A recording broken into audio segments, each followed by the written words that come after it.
17e vidéo et on est à 7 jours de l'ouverture des ventes de Devox France le jeudi 6 novembre à 10h. Vous allez pouvoir acheter des places sur le site dont l'adresse s'affiche juste en dessous. Dans cette vidéo, je vous montre deux choses, une petite aventure avec une histoire de mail qui bombarde nos chers clients et ensuite une découverte des skills de Claude Code avec Super Powers. Vous allez voir, je l'ai utilisé sur deux choses très utiles pour avancer. J'étais moins productif ces derniers jours parce qu'il y avait beaucoup de travail à rattraper. Donc voilà, je suis très content de tous vos commentaires, de tous les retours que vous me faites. Et puis je vous dis rendez-vous bientôt pour une prochaine vidéo. Bon visionnage.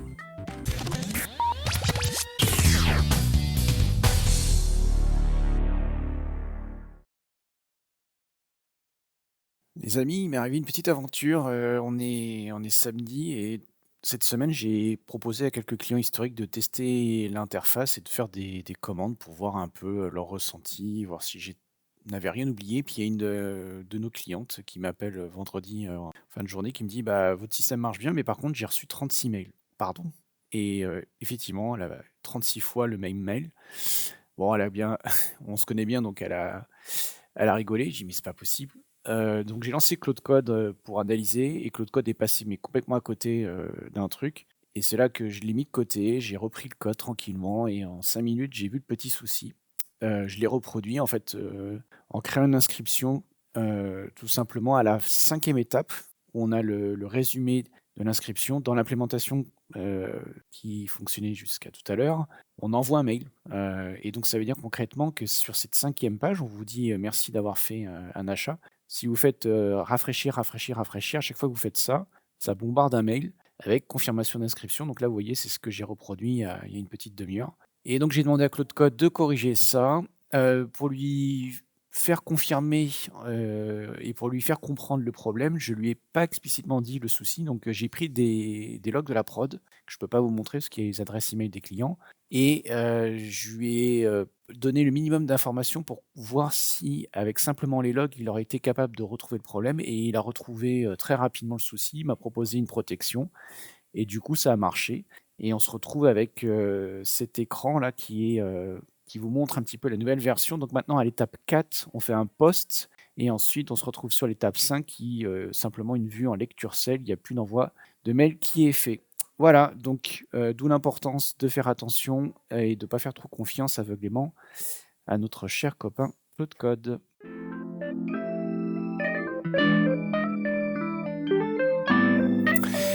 Imaginez, vous avez terminé votre projet, des clients commencent à acheter, vous vous retrouvez sur votre ordinateur, vous voulez faire des vidéos sur YouTube et évidemment vous ne pouvez pas montrer les informations confidentielles de vos clients sur YouTube. Comment vous faites? Eh bien écoutez, c'est pas très compliqué. On va utiliser un nouveau système qui est apparu récemment sur Claude Code, ça s'appelle les skills. Et je suis parti en fait, de la lecture d'un article de blog, de Jess, qui est un auteur de blog vraiment, vraiment sympa, avec beaucoup de contenu et qui a écrit il y a 2-3 semaines un plugin, qui s'appelle Super Powers et qui est super simple à installer. Concrètement, il vous faut une version assez récente de Claude Code et là, vous voyez les 2 commandes qu'il faut, taper, dans sa session Claude Code. Ensuite, vous relancez Claude Code et une fois que vous l'avez relancé, vous faites /superpowers et vous avez accès à 3 fonctionnalités. Et donc, je vais vous expliquer ce que j'ai fait. Je m'en suis servi 2 fois et ça fait 1 heure à peu près que je travaille. En 1 heure, j'ai fait 2 choses. J'ai fait un écran de statistiques dont je vous parlerai tout à l'heure et j'ai rempli ma base Redis de tests avec des utilisateurs et donc j'ai pu aller faire ça très rapidement. J'aurais pu le faire qu'avec Claude Code, donc là l'idée c'est que dans cette vidéo vous allez voir la différence et je suis pas encore 100% convaincu, mais au moins je vous partage cette information. Une fois que vous avez installé Super Powers, donc vous lancez l'outil en tapant /Super Powers Brainstorm tout simplement dans la console. On va regarder ce que j'ai fait il y a à peu près une quarantaine de minutes. Et donc en fait, il y a 3 outils qui s'utilisent l'un après l'autre. Et vous pouvez utiliser 3 sessions Claude Code différentes ou vous pouvez utiliser une seule session. Il y a encore pour moi des choses qui sont un peu obscures et parfois je ne sais pas s'il faudrait que je crée une autre session et que je lance une autre session ou pas. J'ai pas encore trop, appris à maîtriser ça et si je deviens un peu meilleur, bah, je vous montrerai, mais pour l'instant, j'en suis un peu, à l'étape de la découverte. Concrètement, comment ça marche? Bah, vous faites slash superpower brainstorm, vous écrivez votre idée. Donc moi, mon idée, c'était quoi? C'est que, bah, je voulais que Claude Code me crée sur ma base Redis DB15 des données de démonstration. Alors, pour ceux qui ne connaissent pas Redis, il faut savoir que sur Redis, il y a 16 bases en mémoire. La base 0, moi, vous voyez, j'ai 9927 clés parce que j'ai les données de 2024, 2025 et ma base de 2026 qui est en train de se remplir. Cette base-là, elle est automatiquement synchronisée avec ma prod qui est sur Clever Cloud. Donc ça veut dire en fait que quand vous allez acheter la semaine prochaine des places pour Devox France et que moi, mon ordinateur ici fonctionne, je suis slave de la base Redis qui se trouve chez Clever et donc j'ai une copie qui est faite en temps réel de la prod. Donc en fait, sur mon ordinateur personnel de développement, j'ai une copie de ma prod et donc je peux travailler et voir ce que voit ma prod, c'est super pratique. Mais quand on fait des vidéos sur internet, on va pas montrer à tout le monde, des informations qui peuvent être confidentielles. Donc là, c'est pour ça que j'utilise une autre base, donc la base numéro 15 et ce que je voulais que cet outil-là me fasse, c'est qu'il me remplisse des données et qu'il me crée, des inscriptions, qu'il me crée des acheteurs et que pour mes inscriptions, il les fasse vivre avec, mes services pour que je sois certain d'avoir dans ma base Redis tous les éléments nécessaires, donc les factures, les statuts, les compteurs, les stats et ainsi de suite.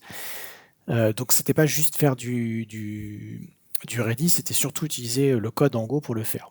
Donc du coup, je suis parti d'un brainstorming qui est très simple, où je lui demande de créer des données de test sur ma base 15. Je lui explique bien que c'est que je veux un dataset à peu près réaliste, j'aimerais bien 50 inscriptions. J'ai lancé ça, ça dure 2-3 minutes. À l'issue de ça, on se retrouve avec un brainstorm qui est le document que vous voyez là. Donc le brainstorm, en fait, c'est une liste de questions que l'outil va vous poser. Et moi, ce que j'ai fait, c'est qu'à chaque fois, là, vous voyez, j'ai répondu avec l'option qui me semblait la plus sympa. Donc je vais vous expliquer. Par exemple, il me dit, question, est-ce que tu veux que tes 50 inscriptions comprennent différents types de tickets? Donc à Devox France, il y a les tickets 3 jours, 2 jours et 1 jour. Et donc moi, je lui dis, bah, écoute, prends l'option B de ce que tu me proposes, avec 75% de tickets 3 jours, et fais du random pour le reste. J'ai complété ce document qui fait 111 lignes. Voilà, donc on discute enfin. En fait, là, c'est une discussion avec un architecte. Ensuite, je fais un contrôle A pour sélectionner tout ce que vous voyez là. Je reviens dans mon terminal et donc l'étape suivante, c'est que j'ai fait un write plan. Donc c'est la deuxième commande de Superpower. Donc brainstorm, ça vous sort un fichier. Le fichier, vous répondez aux questions. Vous choisissez ce fichier pour l'avoir dans le contexte et vous faites write plan. Et là, du coup, ça prend un peu plus de temps, ça prend 3-4 minutes. Enfin, ça a pris 3-4 minutes pour l'histoire de Redis. Et là, il va vous sortir un plan détaillé. Et donc, le plan détaillé, je ne sais plus si je l'ai gardé ou pas. Je dois l'avoir encore dans l'historique. Le plan détaillé, c'est vraiment un plan détaillé. Beaucoup plus d'ailleurs que la fonction de planification de Claude Code. Parce que là, vous allez voir le code qui va être écrit. Et vous pouvez donc prendre tout ça. Alors des fois, ça peut être super verbeux. C'est un autre test que j'ai fait où là, le plan, il a mis 7 minutes à apparaître. J'ai même cru que Claude Code était planté. Et donc là, vous avez un plan ultra détaillé avec le code qui va être écrit. D'accord? Vous me suivez? C'est là où c'est différent entre Claude Code et Superpower. C'est que Superpower vous fait le travail. Et troisième étape, et c'est là où ça devient fort, c'est que ce plan-là, une fois qu'il est écrit, ce que peut faire cet outil-là, c'est qu'il peut l'exécuter en parallèle. Parce qu'en fait, le plan, il est tellement détaillé. Donc le plan, vous voyez, il donne le code, il donne le test, et ainsi de suite. C'est que l'outil, tout d'un coup, au lieu de le faire de manière linéaire, il peut faire ça en parallèle. Et il peut se diviser le travail avec des tâches. Et il va le faire ça avec des sous-agents. C'est là où l'outil il est assez... j'ai encore du mal à comprendre tout ce qu'il raconte. Et en 1 minute 30, il m'a écrit mon injecteur en Go, il m'a écrit un outil de test, il m'a exécuté cet outil-là, il a regardé dans Redis si j'avais bien mes 50 inscriptions, et j'ai eu à peine le temps de terminer. Et donc là, on le voit, là vous le voyez, il est en train de compter sur Redis s'il a bien fait son boulot.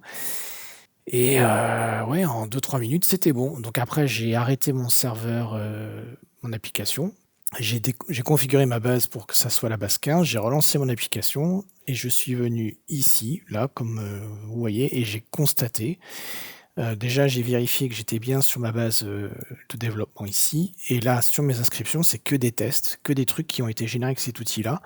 Alors après, est-ce que dès que je clique ça marche pas? Non, bon là ça a de marcher, et là j'ai tout. J'ai une base avec une cinquantaine d'inscriptions, je peux m'éclater dessus, je peux faire des tests, je peux m'amuser à vérifier, donc ici, là, vous voyez, on peut voir la facture. Alors là, bon, bah, visiblement, ça ne marche pas, mais je lui demanderai de le fixer. Mais sur d'autres trucs, j'ai quand même mes inscriptions et mes registrants. Mes registrants, ça marche plutôt bien. Si je cherche, je crois qu'il y a des Laurent. Il y en a un, voilà. Et Laurent, qu'est-ce qu'il a acheté comme dossier? Il a fait 3 commandes. Vous voyez, en fait, ce que j'ai réussi à lui faire, c'est, d'avoir un environnement, complet, heu, en très peu de temps. Et donc, l'exécution, c'est la troisième partie. Donc, c'est vraiment le broadcasting de toutes les tâches.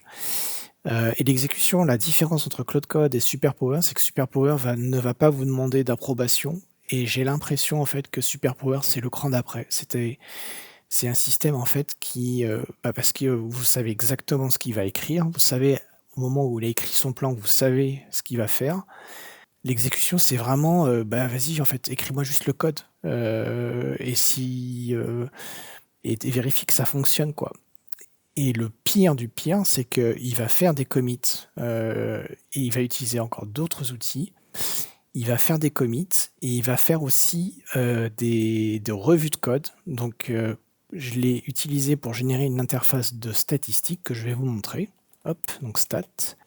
Donc là, ce que vous voyez, ça a été généré. Alors là, ça a pris une bonne demi-heure hein, pour que ça fonctionne, dont 10 bonnes minutes pour vous sortir le plan détaillé. Et cet écran-là de stats, donc là, toutes les données, c'est les données virtuelles enfin, ce sont les données de test que j'ai créées. Cet écran de stats, il fait exactement ce dont j'aurais besoin dans une semaine pour l'ouverture de la vente de Devox France pour voir un petit peu l'activité, quoi. C'est juste hallucinant. C'est juste fou. Et en écrivant ce code-là, il a fait 9 commits. J'ai vu qu'il a lancé des agents pour faire des revues de code. Et c'est là où il m'a un peu perdu l'outil en fait. C'est que je pense qu'il faut, à mon avis, vraiment mieux se l'approprier. Donc j'ai juste l'impression que c'est Claude Code, mais version plus plus. Et c'est, à mon avis, difficile à appréhender quand on n'a pas déjà un peu utilisé Claude Code. Mais je voulais quand même vous partager ça pour vous montrer un petit peu certainement le potentiel de ce qu'on va pouvoir faire dans quelques temps avec ces outils de génération de code. Voilà, je vous remercie de m'avoir regardé, m'avoir regardé surtout, et je vous dis à bientôt pour une prochaine vidéo.